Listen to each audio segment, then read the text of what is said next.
es mon ami de tous les jours. Jésus, Jésus, oh, tu es mon. I praise your name, Emmanuel.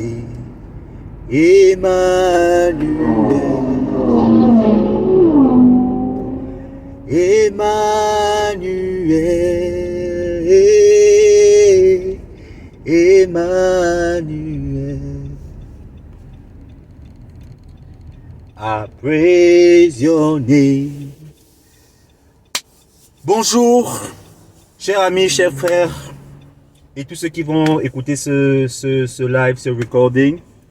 Je vous bénis ce matin dans le nom précieux de Jésus-Christ. Aujourd'hui, c'est une très belle journée parce que là, je vais à l'évangélisation du côté de Maryland. Je vais retrouver un frère, je vais retrouver le pasteur Ludovic avec qui je travaille. Donc, je vais faire une vidéo aussi par rapport à ça tout à l'heure. Je voulais juste profiter de ces quelques minutes que j'ai à passer dans ma voiture là pour conduire jusqu'au Maryland pour partager ce petit témoignage. Et je pense qu'en titre de ce témoignage, je vais parler, je sais pas, en tout cas, ce sera lié à ma première expérience avec la fornication en fait. Comment est-ce que je tombe dans la fornication? Quelle a été ma première expérience avec ça? Et aussi peut-être, je vais aussi vous donner aussi quelques indices sur comment j'ai arrêté cette pratique. Je vais voir comment cette histoire va me guider par rapport à ça et voilà, ce sera peut-être un bonus. Hein? Mais déjà aujourd'hui c'est bon pour vous exposer ma première expérience avec la fornication. Comment je tombe dans la fornication.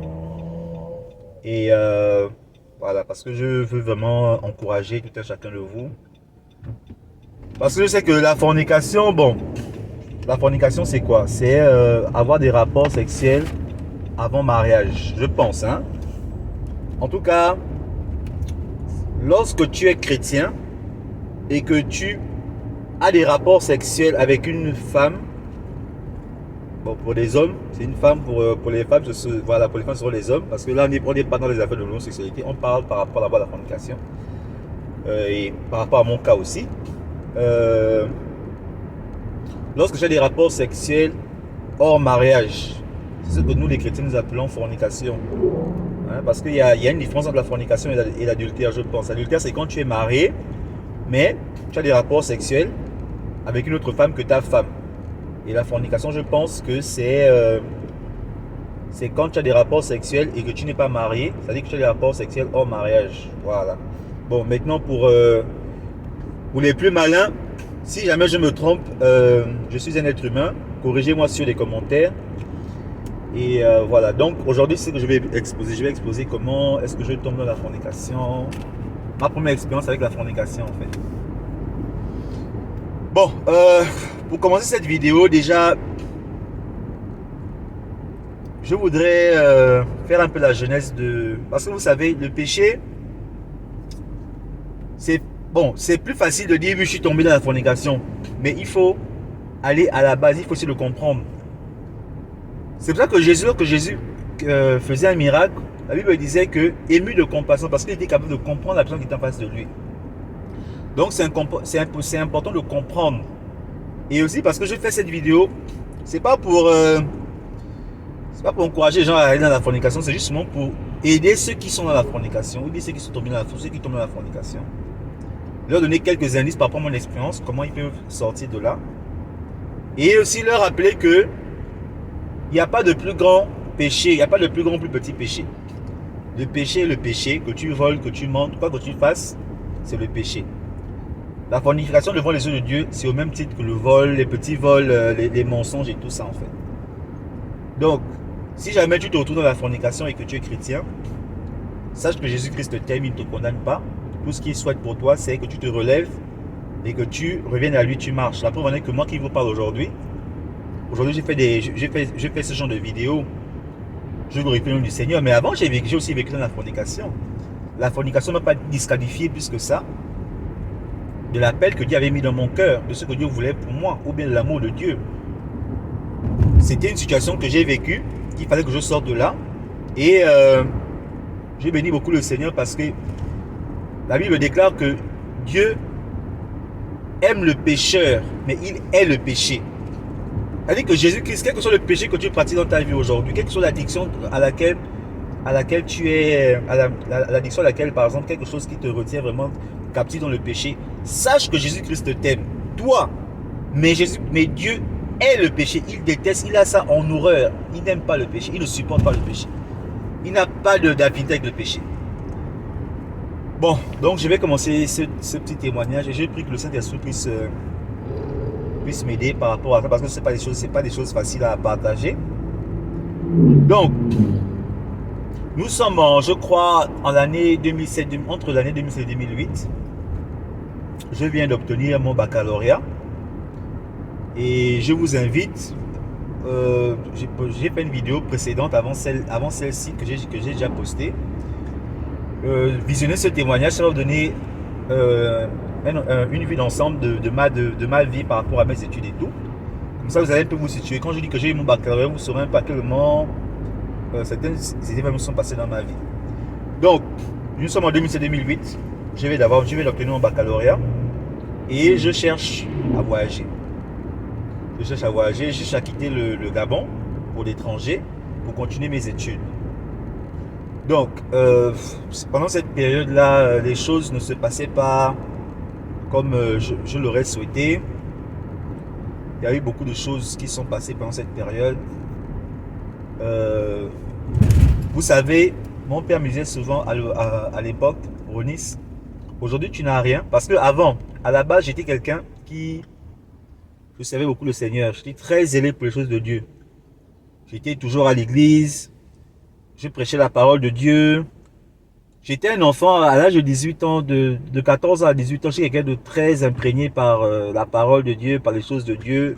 Je n'étais pas parfait, mais j'avais vraiment un zèle par rapport à toutes ces choses. Et je me remarquais facilement des autres pour mon amour pour Christ. Et aussi parce que je parlais beaucoup de Jésus autour de moi. C'est comme ça que j'ai rencontré mes plus grands amis. Étienne qui est en Allemagne aujourd'hui, qui est aujourd'hui presque un pasteur. Lionel Le Bassa qui vit en France. Ça sont mes amis qui m'ont connu, qui peuvent vous testifier, qui peuvent vous témoigner que Ronis, pendant la jeunesse, il y a eu des folies qu'on a faites, mais moi j'étais vraiment à l'écart parce que je craignais vraiment le Seigneur. J'ai essayé vraiment de dédier ma vie à Dieu quand j'étais plus jeune. Bon, donc c'est comme ça que j'obtiens mon baccalauréat et j'essaie de voyager, j'essaie de quitter le Gabon. Malheureusement, les choses ne se passent pas comme tel. Et mon père à l'époque me dit que tu sais, Ronis, le diable sait que tu n'as rien aujourd'hui. Tu es jeune. La chose de plus précieuse que tu as maintenant à l'époque, c'est tes études. Et bien aimé, il faut essayer de comprendre. On va venir à la fornication, mais je vais vraiment vous faire comprendre le pourquoi la jeunesse de comment ça a commencé dans ma vie, comment c'est manifesté dans ma vie. Donc, mon père me dit que non, écoute, ce que Dieu va essayer de faire, c'est qu'il va t'enlever la chose la plus précieuse que tu as actuellement. Et quelle était la chose la plus précieuse que j'avais à l'époque? C'était mes études. Parce que j'avais des rêves, j'avais des ambitions. Je n'avais que 18 ans. À 18 ans, qu'est-ce que tu as? Tu ne peux pas avoir une femme, tu ne peux pas avoir des enfants, tu ne peux pas avoir une maison. Mais ce que tu as le plus possible, en tout cas à cet âge-là, à mon âge-là, c'était mes études. Et le diable s'était battu pour que vraiment il y ait un néant. Pour ceux qui ont suivi ma vidéo précédente, j'explique que j'ai fait près de 3 à 2 ans assis à la maison sans pour autant faire quoi que ce soit. C'est vrai parce que j'attendais le voyage, mais cette situation-là m'a beaucoup déstabilisé. Cette situation m'a beaucoup rendu misérable. C'est une situation qui m'a vraiment fait du mal en fait. Et c'est comme ça que dans ce désespoir, parce que pendant ce temps, je partais à l'église, je priais, je demandais à Dieu d'ouvrir les portes. Vous savez, à l'origine, je suis d'une bonne famille, excusez-moi de le dire ainsi, d'une famille assez noble, assez bien. Mon père avait une très bonne situation, mais quand j'ai eu le bac, quand j'ai eu mon baccalauréat, c'est comme si, voilà, c'est comme si le diable attendait le moment possible que j'ai le baccalauréat, que je puisse avoir l'opportunité de quitter le Gabon pour l'étranger, que tout nous est arrivé. Mes parents ont passé des moments très difficiles et nous avons en pâti, moi et mes petits frères. C'est même dans cette période-là que j'ai commencé à faire les petits boulots, j'étais au Gabon. Ah, mais bien aimé, j'ai vécu des choses, j'ai vécu des choses. Bon, maintenant, vous savez, une fois, quand je suis allé du côté du Ghana, il y avait un grand frère qui m'avait dit une fois que revenu sur scène, c'est vrai, tu dis que tu as souffert, tu as souffert quand j'étais au Gabon, mais ici au Ghana, et moi-même je le voyais, les enfants, les enfants, même à l'âge de 7 6 ans, 4 ans, travaillent, souffrent. Moi, quand j'étais au Ghana, j'ai vu la misère. Hein. Donc, je ne me plains. Aujourd'hui, avec la maturité, je ne me plains pas. Je ne me plains plus trop de ce qui s'est passé dans ma vie parce que j'ai réalisé quand je suis allé au Ghana la première fois qu'il y a non, il y a la misère. J'ai vu des enfants travailler, des petits enfants travailler, vendre l'eau sur la tête. Ça me faisait beaucoup. Mais ça me rappelait que, ah, Rodi, toi, tu dis que toi, tu as souffert. Mais tu avais 18 ans. Tu étais un homme. Tu as souffert. Il y a plus de misère que toi dans le monde. Hein. Ça, c'était après.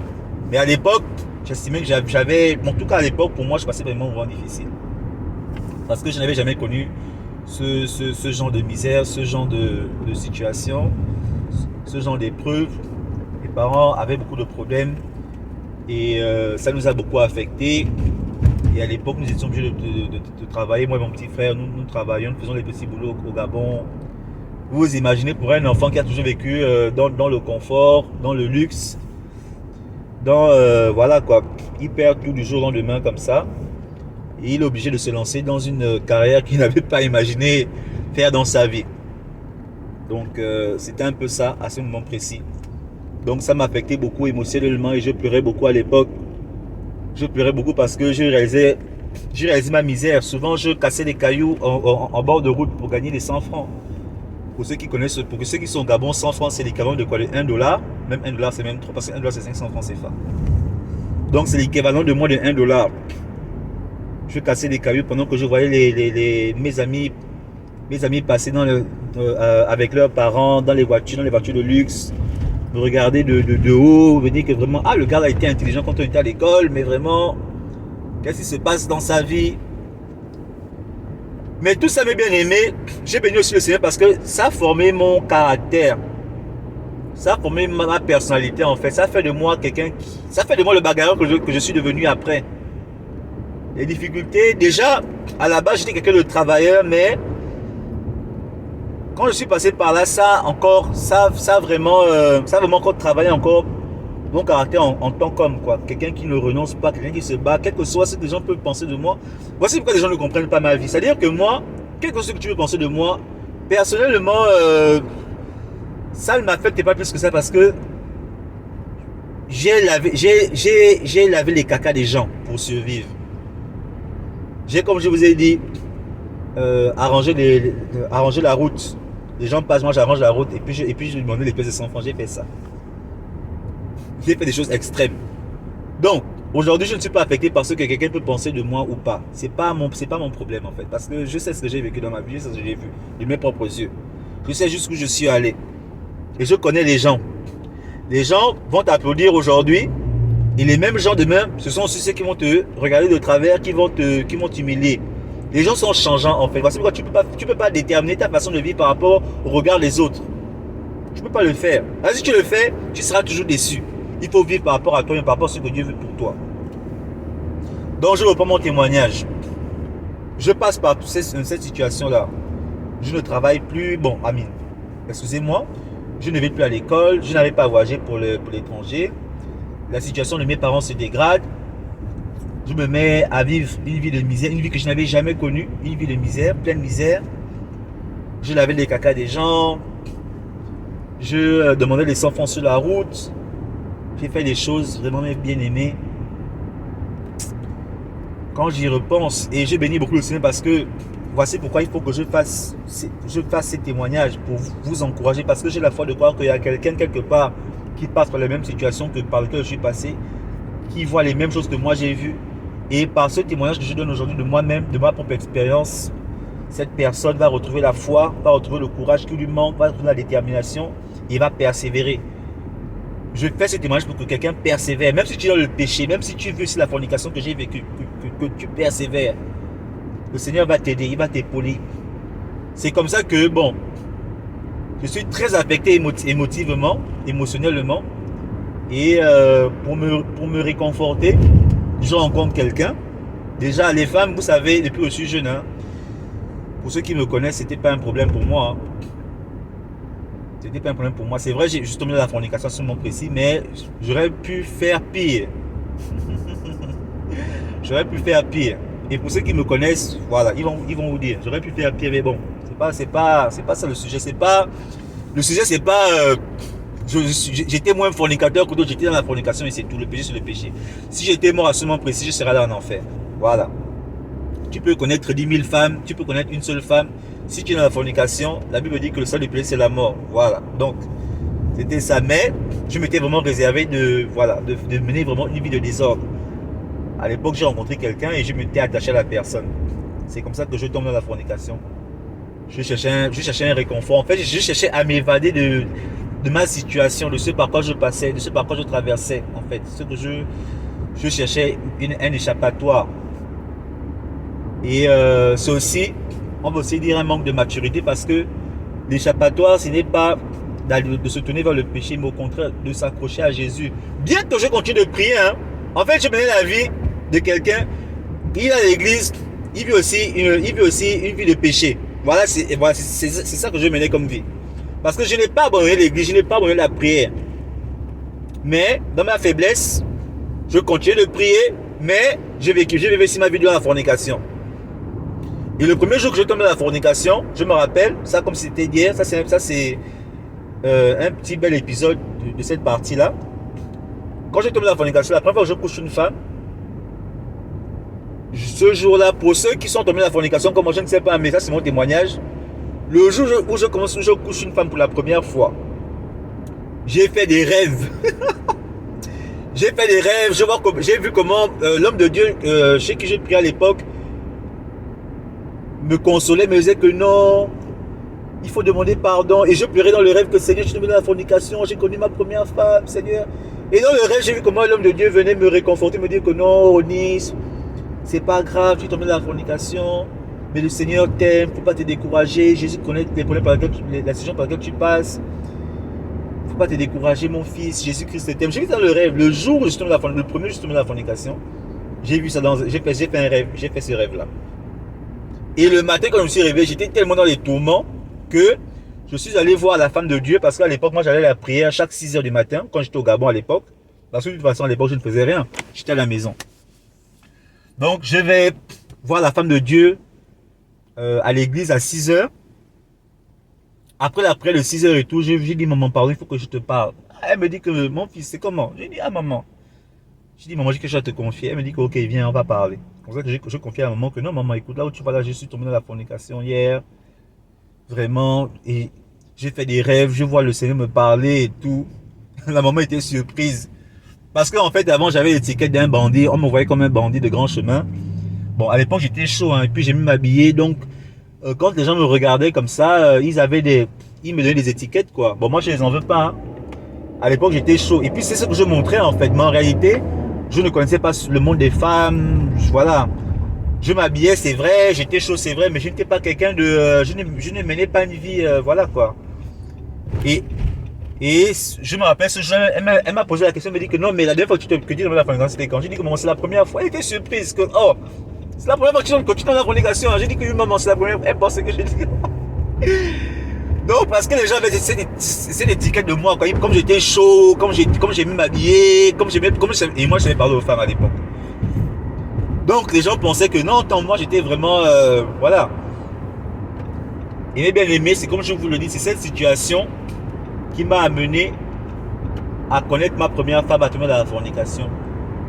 Et j'ai vécu dans la fornication pendant longtemps. Pendant longtemps. Le Seigneur m'a délivré de ça plus tard. Le Seigneur m'a délivré de ça plus tard. Mais je n'avais jamais abandonné l'église. Je n'avais jamais abandonné. Vraiment, ma relation avec Dieu, c'est une relation sincère. Hein. Et je sais qu'il y a beaucoup qui sont dans ce cas. Tu aimes vraiment le Seigneur. Mais tu es attaché, tu es lié à ce péché de la fornication. Ce péché de la fornication t'empêche de t'épanouir avec Dieu. Tout ce que je peux te dire, c'est que si tu meurs aujourd'hui, c'est l'enfer. Maintenant, sache une chose, c'est que comme je dis au début, Dieu aime le pécheur, mais il aime le péché. Jésus-Christ t'aime. Écoute, ceux qui sont en enfer aujourd'hui, c'est Jésus-Christ. Jésus-Christ les aime. Mais leur destination, la Bible dit que le salaire du péché, c'est la mort. Jésus-Christ t'aime, mais sache une chose, c'est quelqu'un de discipliné. Il y a des lois qui sont là. Il a écrit la parole. Ok? Donc, il t'aime, c'est vrai. Mais si tu meurs aujourd'hui dans la fornication, mon frère, ma soeur, sache que tu vas aller en enfer. Mais la Bible dit que Jésus-Christ ne veut pas la perte du pécheur, mais il veut que le pécheur soit sauvé. Et Dieu te donne l'opportunité aujourd'hui, à travers mon témoignage. Il t'appelle, il dit, il comprend. Vous avez écouté tout ce que j'ai dit là, par rapport à comment je suis tombé dans la fornication. Je vous dis, Dieu comprend mieux même que les êtres humains. Il comprend il comprend le pourquoi. Tu peux donner les bonnes explications. Seigneur, je suis la fornication parce que mon fiancé me trompe, parce qu'il y a des gens comme moi, je connais des gens comme ça. Ils sont dans la fornication parce qu'ils sont dans des couples, ils sont déjà fiancés. Et même d'autres sont mariés, mais ils trompent leur conjoint, ou bien ils trompent leur fiancé parce qu'ils estiment que non, ça ne va pas de l'autre côté. Et je vous dis que pour tomber pour la fornication, il y a toujours de bonnes raisons de tomber dans la fornication. Ça peut être la dépression. Ça peut être beaucoup de choses. La déception. Il y a beaucoup de choses qui peuvent rentrer en jeu. Il y a toujours de bonnes raisons de pécher en fait. Mais il n'y a qu'une seule raison pour ne pas pécher. C'est tu dois t'appliquer à suivre l'évangile. Tu dois t'appliquer à vivre l'évangile dans ta vie. Donc, Dieu ne te condamne pas. C'est comme ça que quand je parle avec la maman, elle prie pour moi et tout. Mais malgré ça, j'ai continué parce que quand tu rentres là-dedans, pour sortir de là, c'est difficile. Hein? Le plaisir sexuel est quelque chose, c'est très dangereux, c'est très difficile pour rentrer. Parce que moi, j'ai résisté à beaucoup de femmes dans ma vie. Hein?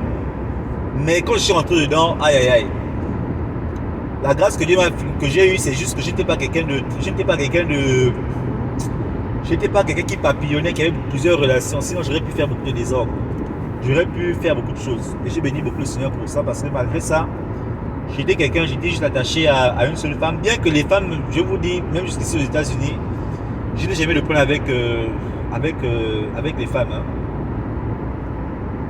Donc, c'est ça. J'ai continué là-dedans pendant longtemps. Et bon, on va parler de ça pour encourager tout le monde. Comment est-ce que je sors de là? Mais bien avant même de parler de comment est-ce que je sors de là, je veux juste parler d'un épisode que j'ai vécu quand j'étais toujours dans la fornication. Quand j'étais dans la fornication, après je suis allé du côté du Ghana, j'ai continué dedans, j'avais rencontré quelqu'un d'autre, j'ai continué là-dedans et tout. Et à l'époque, des gens m'appelaient même prêcher l'évangile parce que j'étais avec des frères qui étaient chrétiens et tout. Et moi je disais à ces frères-là, moi je ne peux pas prêcher la parole. Moi je vis dans la fornication, pourtant j'allais à l'église, je vous dis mes frères et sœurs, j'étais assidu à l'église, j'allais à l'église. Maintenant il faut aussi dire ici la vérité, c'est que c'est vrai que souvent j'arrêtais la fornication et après je reprenais. Ça c'est vrai, il faut aussi le mentionner comme ça. Il faut se le dire comme ça. Bon, mais le péché c'est le péché. Ok? Donc, comment est-ce que j'arrête totalement la fornication?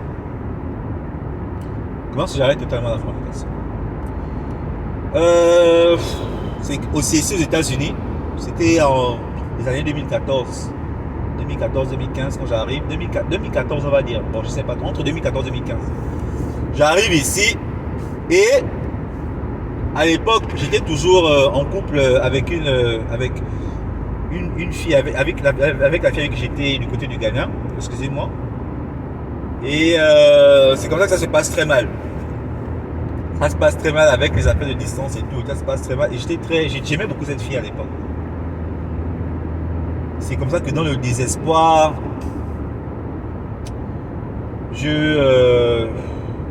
bon, c'est vrai qu'à l'époque aussi, à ce moment précis aussi, parce que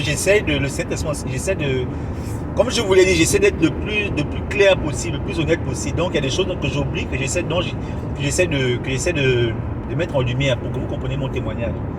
J'avoue, si on voit aussi quelqu'un ici, c'était quand je casse, je vais dire ça comme ça, quand je casse avec celle qui est du côté du Ghana. je me mets en couple avec une fille ici. Mais cette fille, c'était ma meilleure amie en fait. C'était ma meilleure amie. On était juste des amis. Je casse avec celle qui est au Ghana. Et ça se passe très mal. Ça se passe vraiment très mal. Et à l'époque, je venais d'arriver aux États-Unis. Je passais par des moments difficiles, la solitude. C'était très compliqué. Ma vie était vraiment mes premiers mois aux États-Unis, c'était un enfer en fait. Parce que franchement, les difficultés, la société, c'est un grand pays, la solitude. J'étais seul, je n'avais personne vers qui me tourner, vers qui me confier.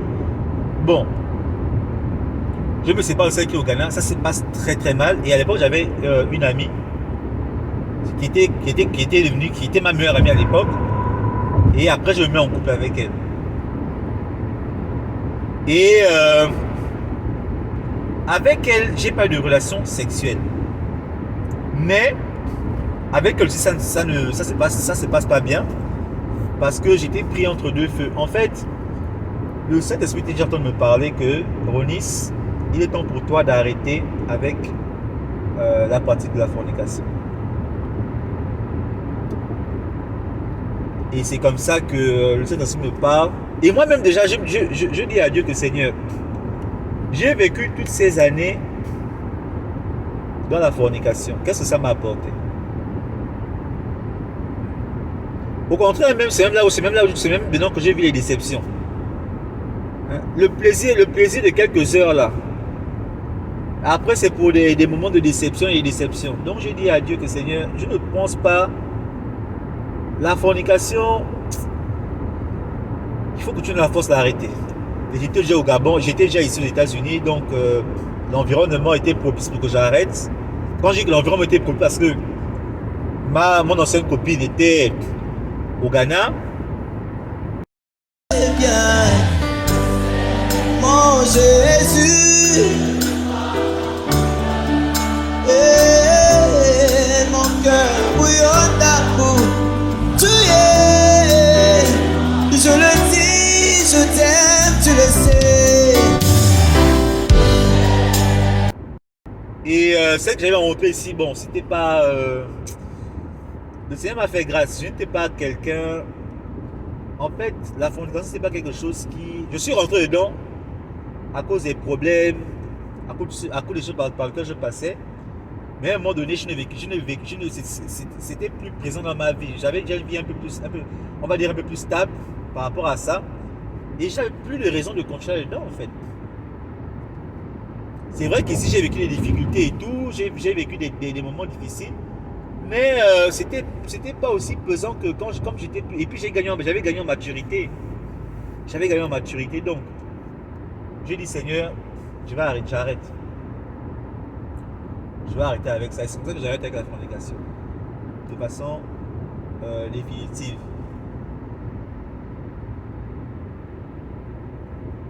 Bien que plus tard, c'est vrai, ça c'était plus tard après. J'ai encore fait une rechute. Et vu qu'on parle de ça, j'ai encore fait une rechute. C'était avec une sœur là. Bon, ça c'est encore un autre épisode. Hein. Est-ce que vous voulez que je partage ça? Vous voulez que je parle de ça aussi? Bon, on a du temps là, je crois que ça fait près de 30 minutes. J'ai fait une rechute, ça c'était plus tard quand j'étais sur le point de finir mes études. J'ai fait une rechute encore.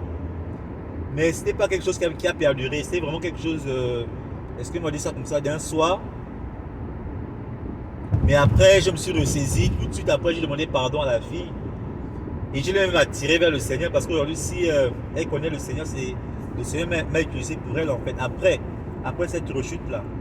Parce qu'il faut que je sois honnête, il faut que je dise la vérité. Parce que les gens vont écouter ces témoignages.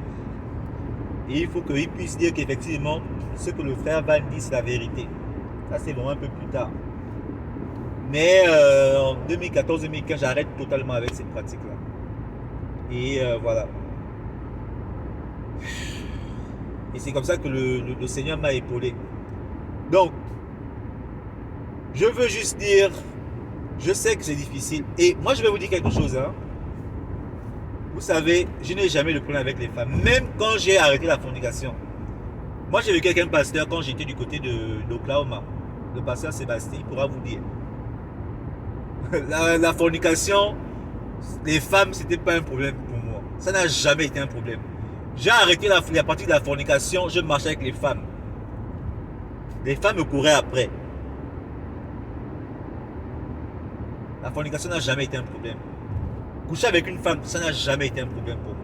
Jamais. Même aujourd'hui, je vous parle, ce n'est pas un problème. Surtout qu'aujourd'hui, voilà, bon, le Seigneur m'a aidé, j'ai une situation, j'ai mis une situation stable, je suis, voilà. Donc, mais j'ai vraiment abandonné cette pratique parce que j'ai voulu faire confiance à ce Dieu.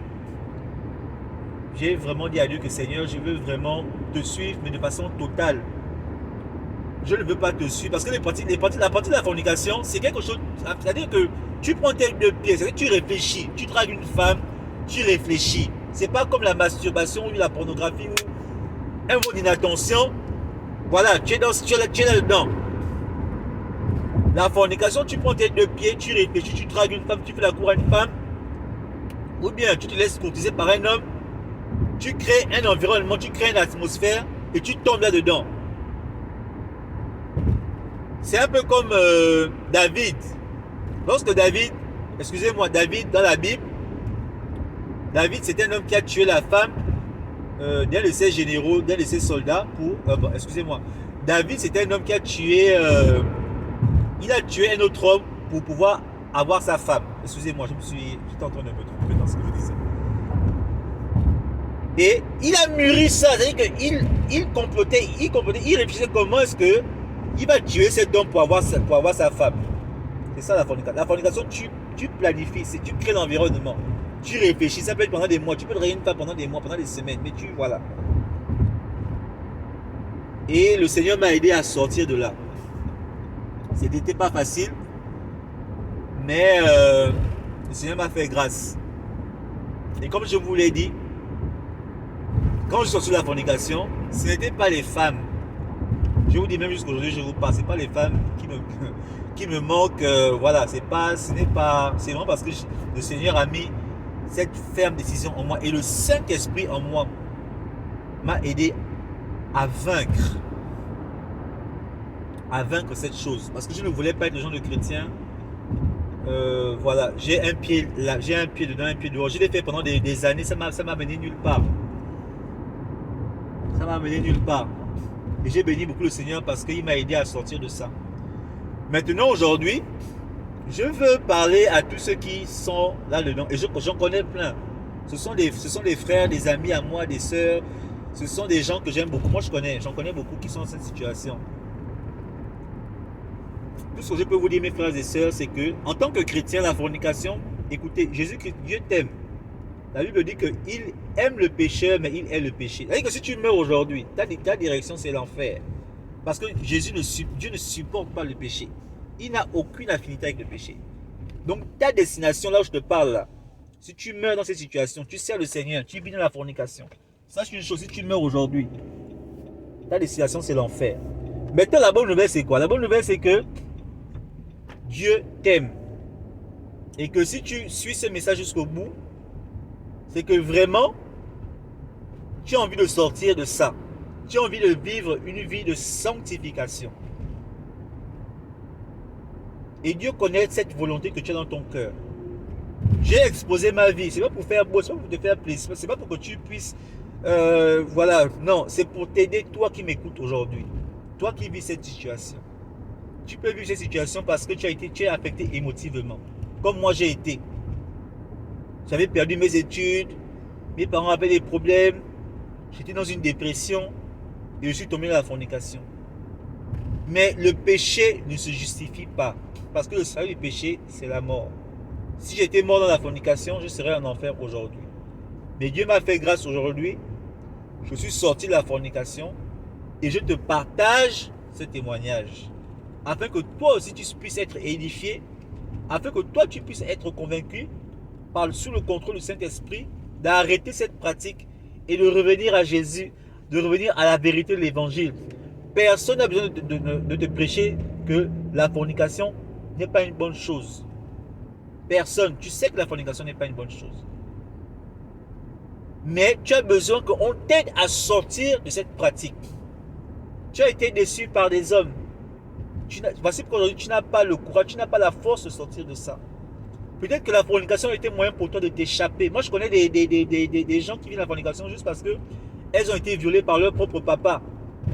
Donc, elles vivent une vie de débauche extrême parce qu'en fait, elles sont traumatisées. Ça peut être dû à un traumatisme.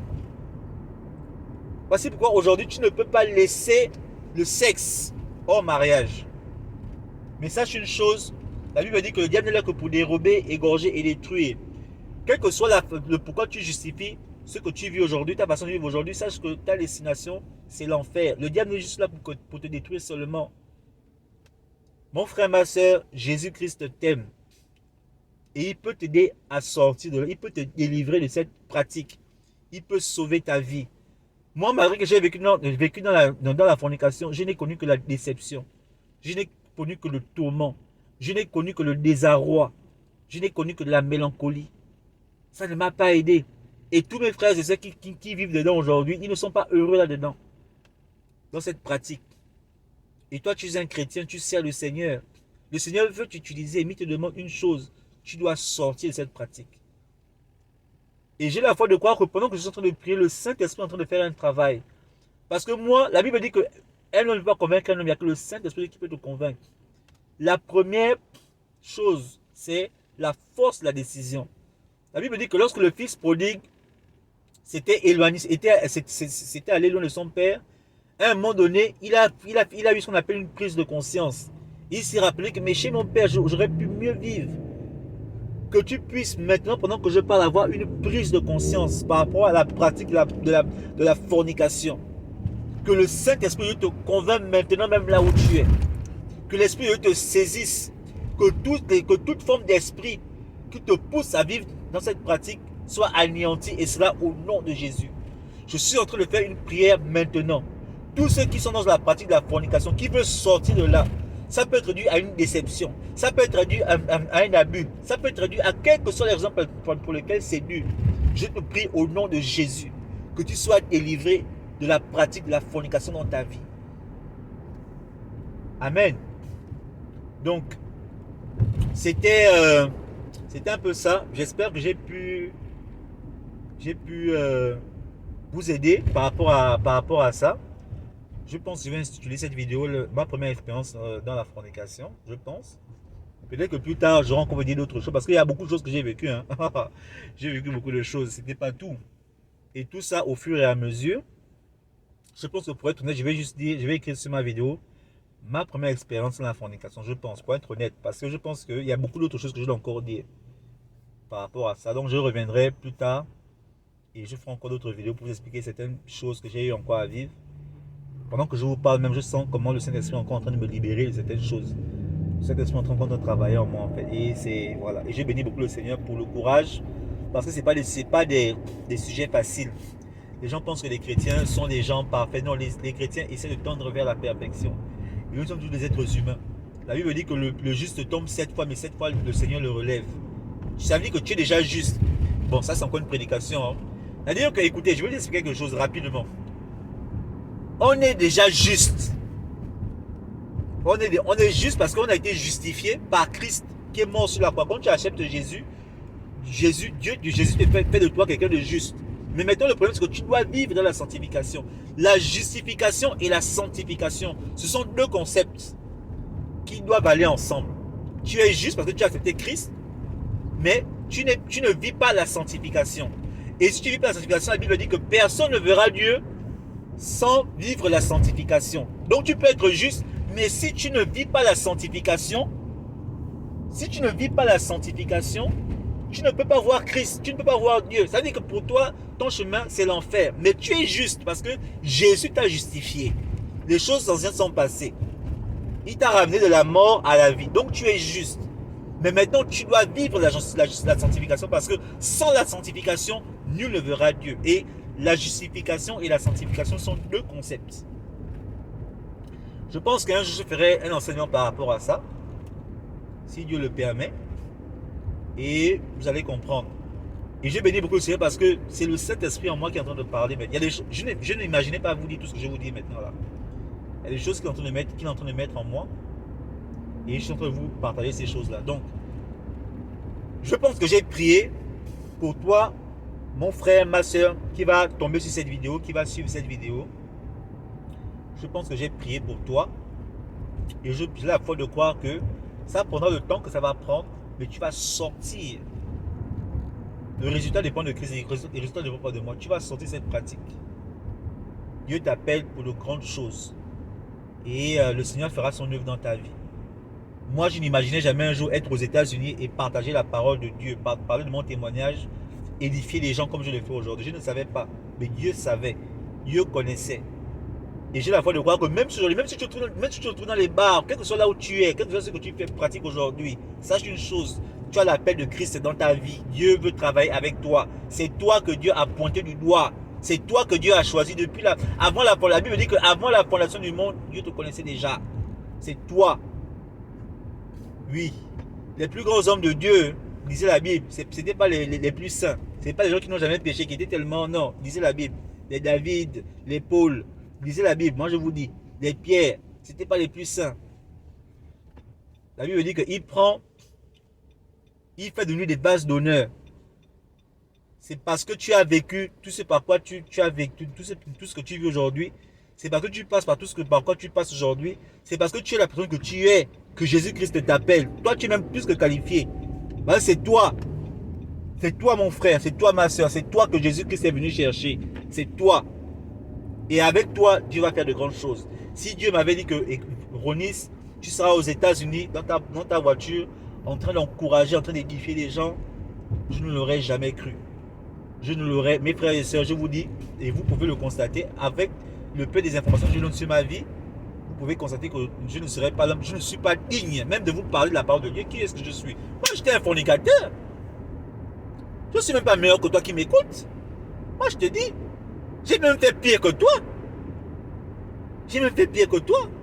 J'ai participé à des avortements, j'ai vécu dans la fornication, j'ai vécu dans la masturbation, j'ai fait beaucoup de choses dans ma vie. Qui est-ce que je suis pour te prêcher la parole si ce n'est pas Dieu qui m'a appelé?